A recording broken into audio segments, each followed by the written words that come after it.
Some animals define the eras in which they live or have lived. Today, the animal kingdom is defined by the big cats of Africa and Asia, or the huge mammals of the African savannas. Go back to the time of the dinosaurs, and the likes of Tyrannosaurus or Triceratops have gone down in history to represent these extinct reptiles as a whole. Prior to that, perhaps it was early synapsids such as the sailback Dimetrodon, or maybe even the bizarre invertebrates of the Cambrian that define the Paleozoic Era. For the Cenozoic Era, the time period that followed the demise of the dinosaurs, however, there can only be one contender: Mammuthus, otherwise known as the woolly mammoth. These extinct elephants can be found in museums, books, and even films the world over, just about anywhere that concerns the Cenozoic Era. Our early ancestors and relatives depended on them for survival, and their existence in the first place was a huge part of the lives and cultures of some of these groups of early people. The largest continuous biome the world has ever seen, in fact, is named after these gargantuan mammals, the Mammoth Steppe, and even the word mammoth alone has gone on to become one of our most emotive words in the English language to describe something large. What about the finer details of these iconic mammals, though? How did such a specialized and unique beast come to be in the first place? And how did it eventually die out? Just how important were the woolly mammoths to the early groups of Homo sapiens living on the Mammoth Steppe? And how did they interact with them? How did the mammoths themselves live, in fact? And where could they be found? In today's video, we will be answering all of these questions and more as we explore the life, evolution, and demise of the most famous extinct mammal ever to walk the earth, the woolly mammoth. The word mammoth is quite a broad term. The name refers or can be used to refer to any animal within the genus Mammuthus, a group of extinct proboscideans in the family Elephantidae, closely related to modern-day elephants. Today's video will primarily home in on one of the mammoth species, Mammuthus primigenius, the species that was most prevalent across the Mammoth Steppe in the late Pleistocene, when our early Homo sapien ancestors were beginning to colonize the world. It is only in fact Mammuthus primigenius that has gone on to become known as the woolly mammoth, as a result of its long coat of thick fur, able to protect it from the harsh elements of the open plains and tundras along the Mammoth Steppe. The woolly mammoth, as a result of its close proximity to ancient humans and immaculately preserved remains, is amongst one of the most well-studied and, as a result, most accurately reconstructed of all prehistoric animals. Frozen carcasses are often discovered beneath the icy permafrost of Siberia, and we know a lot about these animals from their skeletons. The complete woolly mammoth skeleton is known to science, in fact. Woolly mammoths in life were of a similar size to modern-day African elephants. That is roughly 2.5 to 3.5 meters tall at the shoulders in males, and 2.6 to 2.9 meters tall in females. Males were, in some instances, twice the weight of females, with males estimated to reach a maximum of 8 metric tons, and females 4 metric tons.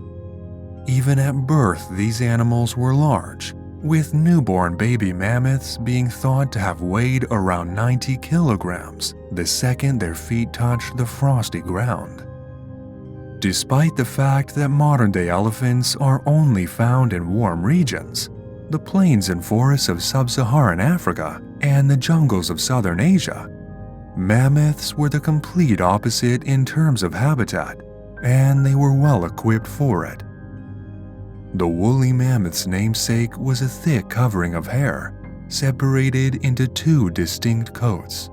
A thick, wiry covering on the outside, composed of long guard hairs, defended a soft, warm undercoat of shorter hairs on the inside, allowing the mammoths to safely defend their massive bodies against the howling winds and frigid temperatures of the extreme north. It is, however, a common misconception that all woolly mammoths were a dark brown in color. Studies on the genes within preserved mammoth hairs have allowed scientists to understand that mammoths came in a variety of colors.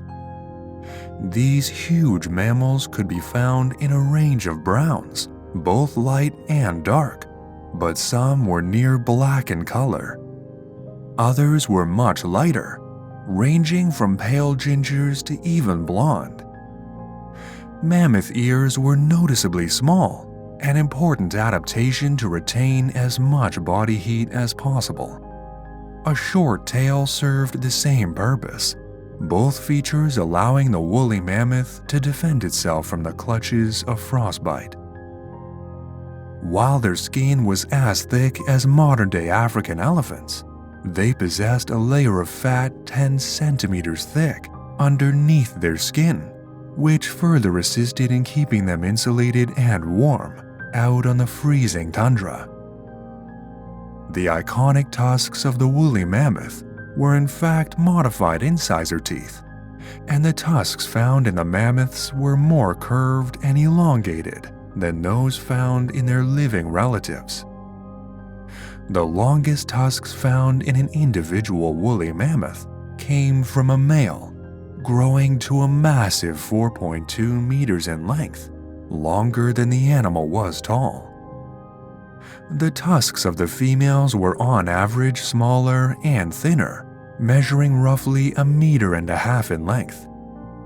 Behind these tusks were a complex range of teeth, including 6 sets of molars that were replaced over the course of the animal's life. These molars grew larger with every replacement, with the first set being only as large as our own molars. Mammoths could use their own tusks as a means of defense, and they were highly effective tools when you share your world with animals as dangerous as wolves, cave hyenas, cave lions, and humans. When it was required, a mammoth could likely sweep its tusks at an attacking carnivore, possibly even lifting it clean off the ground in the process. Mammoth tusks were also possibly used for display and combat purposes between rivals of the same species fighting over territory or the right to mate with a female. In these clashes, mammoths would have used their tusks to hit each other in the flank or face, but due to their curvature, they were unsuitable as stabbing weapons. The family Elephantidae first appeared on the fossil record around 6 million years ago, but the first proboscideans, animals of the same order as the elephants, appeared an astounding 55 million years ago.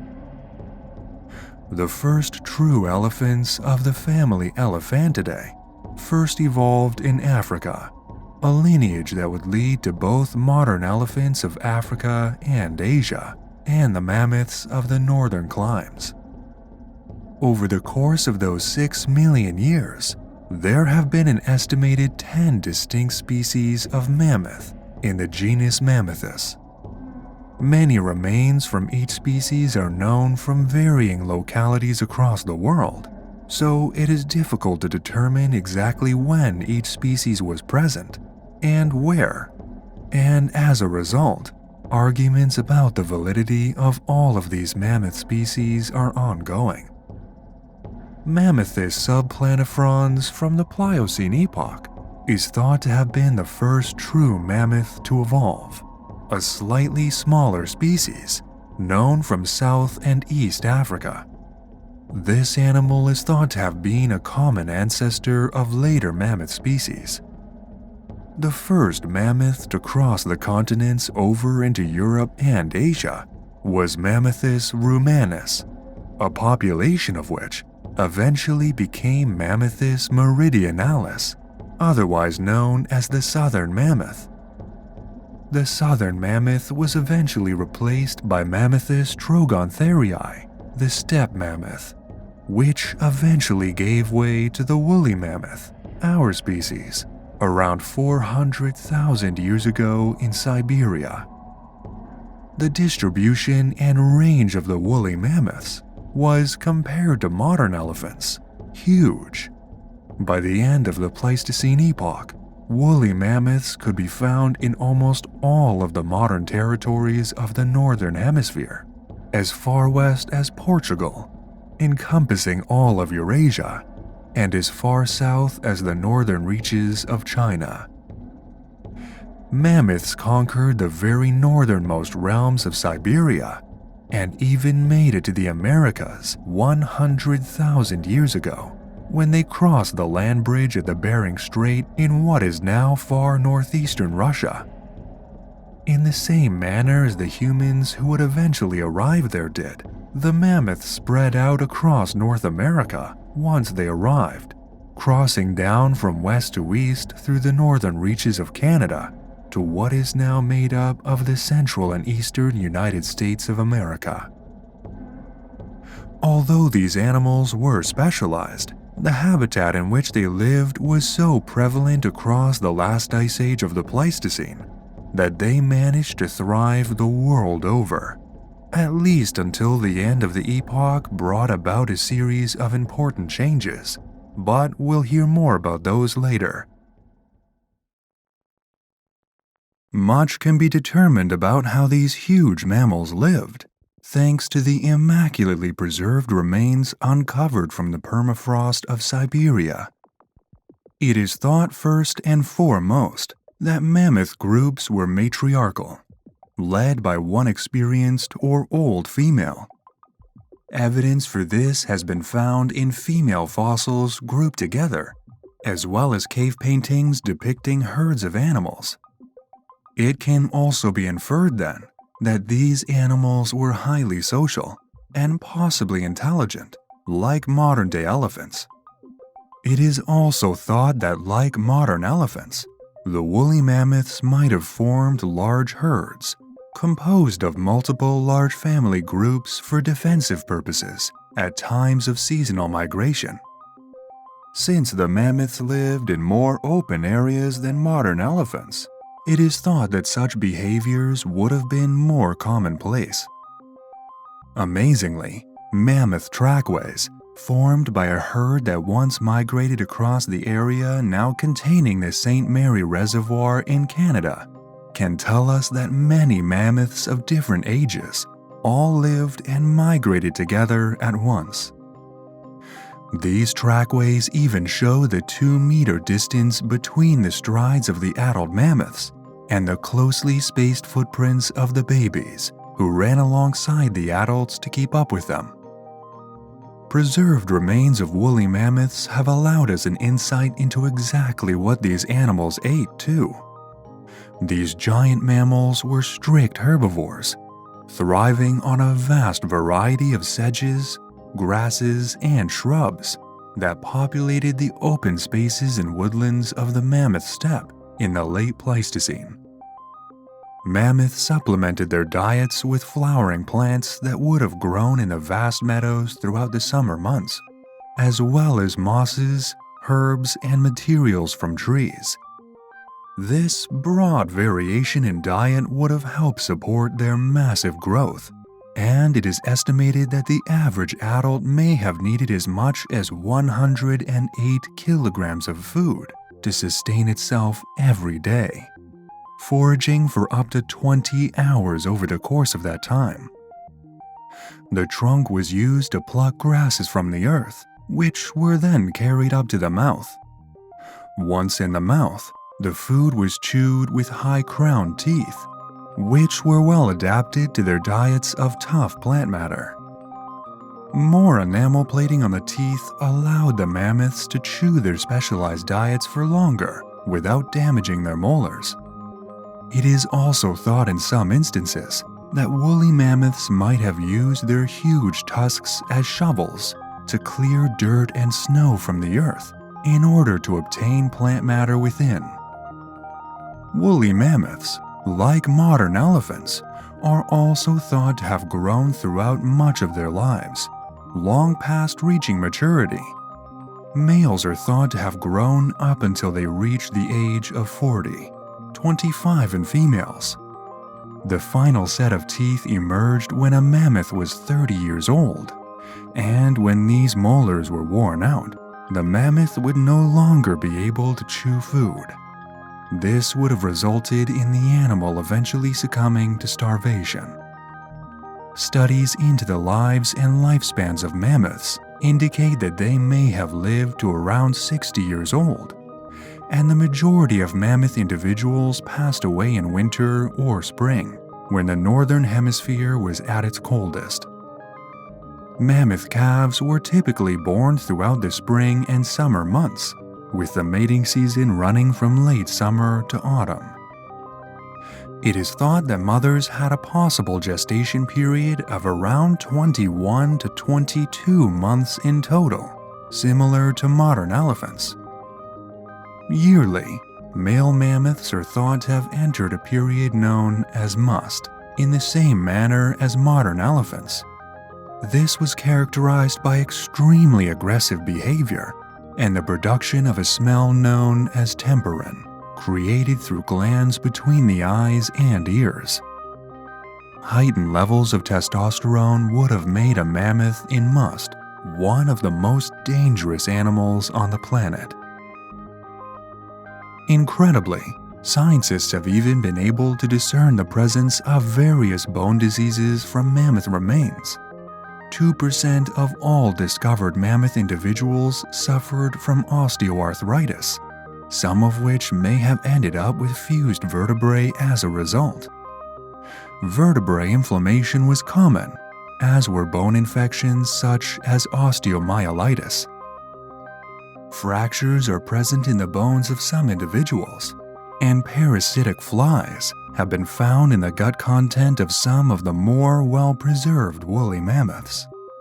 As well as this, tooth displacement, deformities, and even cancers are known to have occurred in a shockingly high proportion of mammoths. Many of these issues are thought to have become more prevalent when mammoth numbers dropped towards the end of the Pleistocene, and inbreeding became a more common occurrence.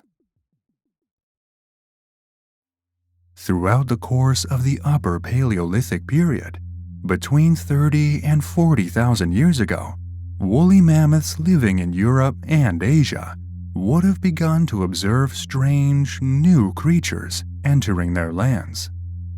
Upright walking apes, carrying stone and wooden tools, establishing temporary communities out on the mammoth steppe, wearing the furs of wild animals. At the time modern humans entered the domain of the woolly mammoth, however, the Neanderthals had already arrived, descended from populations of early humans living in Europe. The Neanderthals were already hunting mammoths by the time the modern humans met them, and were using mammoth tusks and bones to make tools and simple structures. The humans in turn must have been shocked by their first encounters of mammoths out on the steppe, and in some communities and areas, mammoths would become a staple part of early Homo sapiens and Homo neanderthalensis lifestyle. The woolly mammoth is, in fact, the third most commonly depicted Ice Age animal on rock art from the Paleolithic period. More than 500 distinct renditions of mammoths in art are known from the Ice Age, and these depictions take varying forms. Mammoths were recreated on the faces of rocks and the interiors of caves, using early paints composed of types of ochre. Their likeness was engraved in rock surfaces, and in some circumstances, mammoth art has even been found in sculpture form, crafted intricately from stone, bone, antler, or even mammoth ivory itself. One of the most important sites for Ice Age mammoth depictions is the Rouffignac Cave in France, with 159 individual mammoths represented on its walls.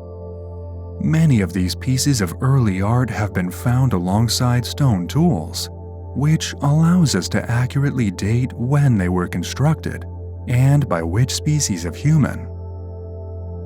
As important as woolly mammoths were to humans on a symbolic and cultural scale, they were perhaps much more important as a resource.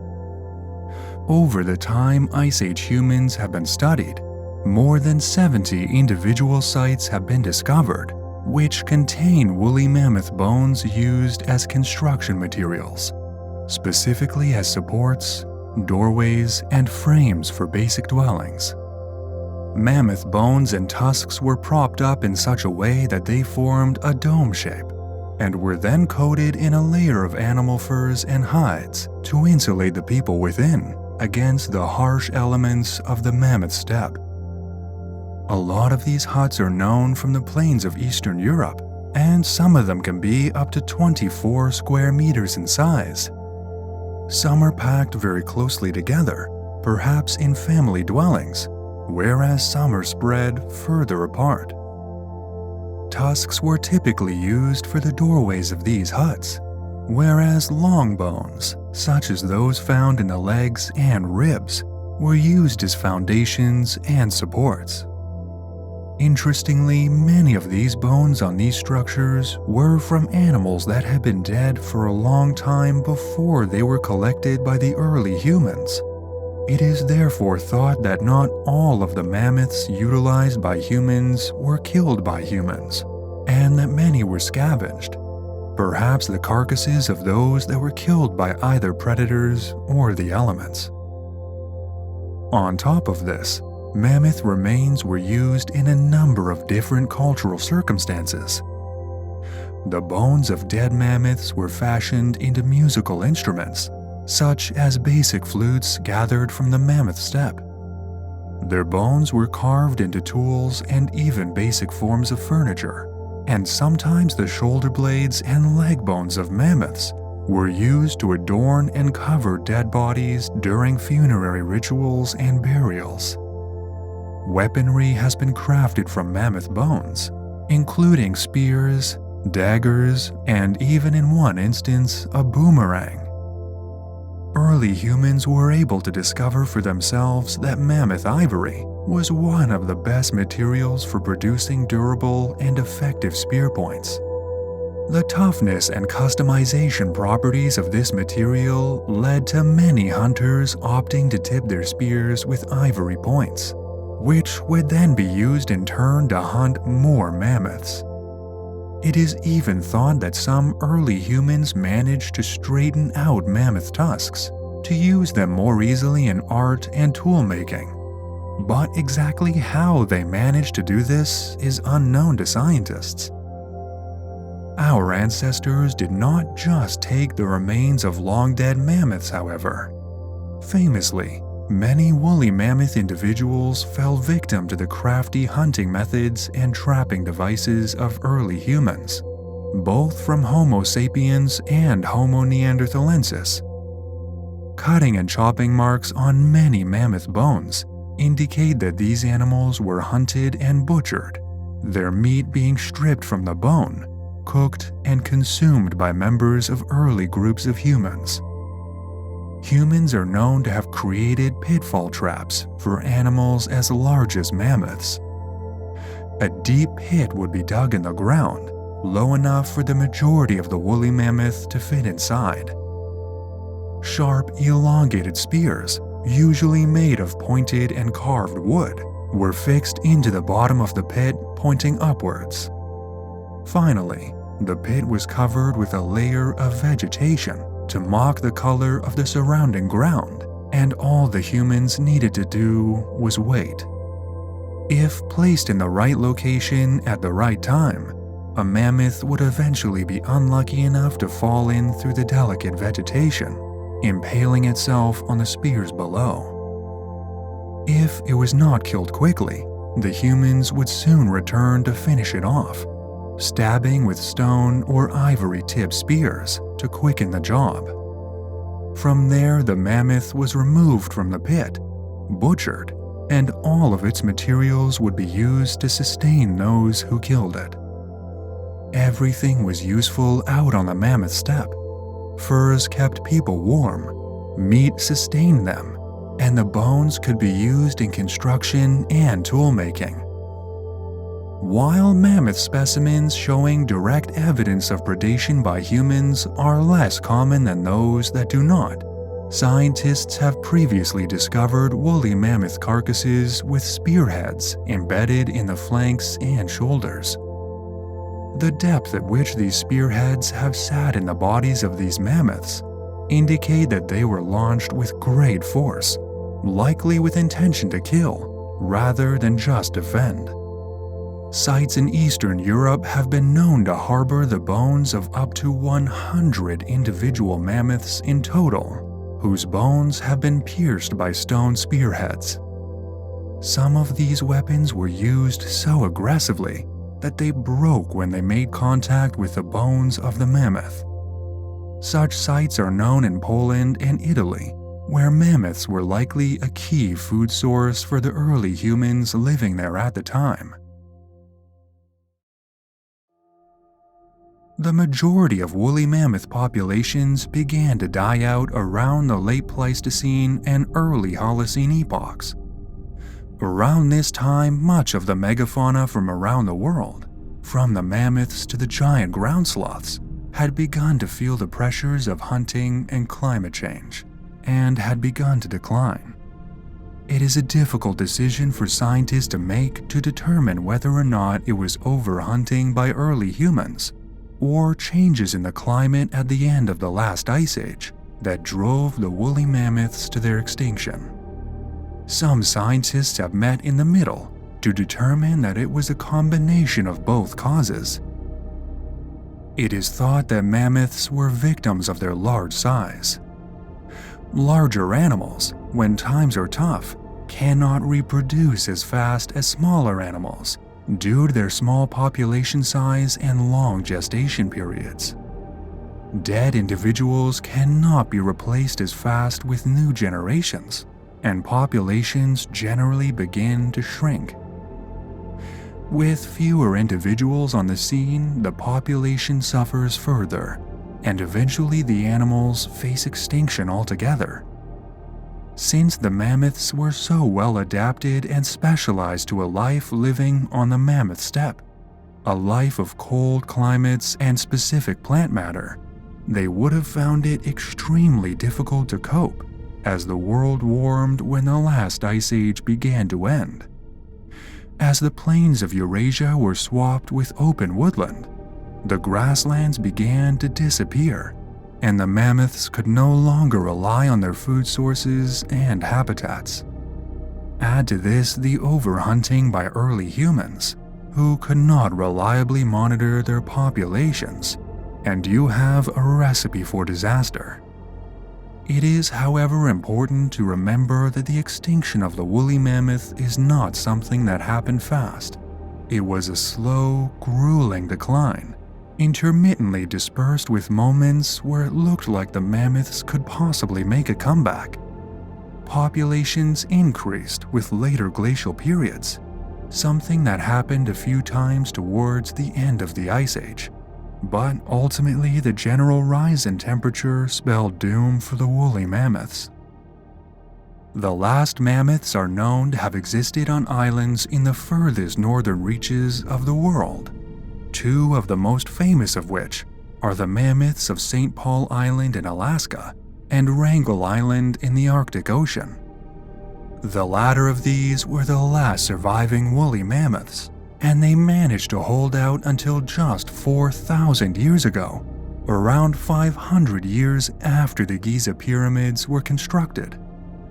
Deprived of their wide-open spaces and diverse gene pool, these last mammoths were small in stature and often more sickly than their old mainland counterparts. and soon found that this was an unsustainable way of keeping a species alive. This population likely died out of natural causes before hunters could make their way to Wrangel Island to finish the job. But human interference in their final years cannot be ruled out. The woolly mammoth has stayed in the hearts and minds of human beings long after their disappearance. Indigenous people native to Siberia, the very lands where mammoths once walked, are known to have collected mammoth bones, albeit without realizing what they were, which have since been sold on to the ivory trade. Native Americans are known to have used mammoth bones in their art, and it is thought that some of these peoples even passed down tales of mammoths, whose existence persisted in folk tales and memories passed down the generations into relatively recent times. Unsurprisingly, woolly mammoths have also found their way into cryptozoology. Modern people in recent years have claimed sightings of these extinct mammals to have taken place across the forests and tundras of Siberia, insisting that these animals live on. This, however, is extremely unlikely to be the truth, and such animals were possibly exaggerated sightings of bears and moose. Mammoths are, in the modern day, one of the most famous of all the extinct animals, and have been represented widely in a range of mediums. Mammoth skeletons adorn the walls of the world's best museum collections, with troves of fascinating information available on each individual mammoth. Mammoths have found their way into popular culture as the subjects of books, films, and even video games. Almost no other prehistoric animal is so synonymous with human evolution than the woolly mammoth. It is the quintessential extinct animal, but for how long? The fact that so many woolly mammoths have been excavated from the Siberian permafrost with their soft tissues, and therefore DNA intact, has led to the popular belief that mammoths could one day be de-extincted, resurrected to walk the tundra once more. This would involve the cloning of a female elephant, replacing the nucleus of the egg cell with a nucleus from woolly mammoth soft tissue. While the offspring would technically be an elephant, it would have the genes of a woolly mammoth, and would likely grow up to inherit the same traits as its long-dead ancestors. This, however, raises a number of questions, and not just whether or not the process is possible in the first place. Ethically, should we bring back the mammoth if we can? It's important to remember that it was not just overhunting that led to the demise of the mammoth. The natural loss of habitat with climate change helped bring this animal to the brink of extinction. There is today very little habitat left that could sustain a population of woolly mammoths, although projects in Siberia are undergoing to help change this. Knowing the needs to keep a mammoth happy and healthy could be a challenge for us as a species that have not coexisted with them for thousands of years. And this is all before we bring in the ethics of whether or not it is a good idea to clone an animal in the first place. While our ancestors relied upon the woolly mammoth for survival and resources, they are a species that we as modern humans are unfamiliar with. It is impossible to doubt the awesome appearance and presence of these animals, and surely it would be a wonder to see one in the flesh. But perhaps until we have a means of ethically caring for one, woolly mammoths should remain the iconic symbol of the past they always have been.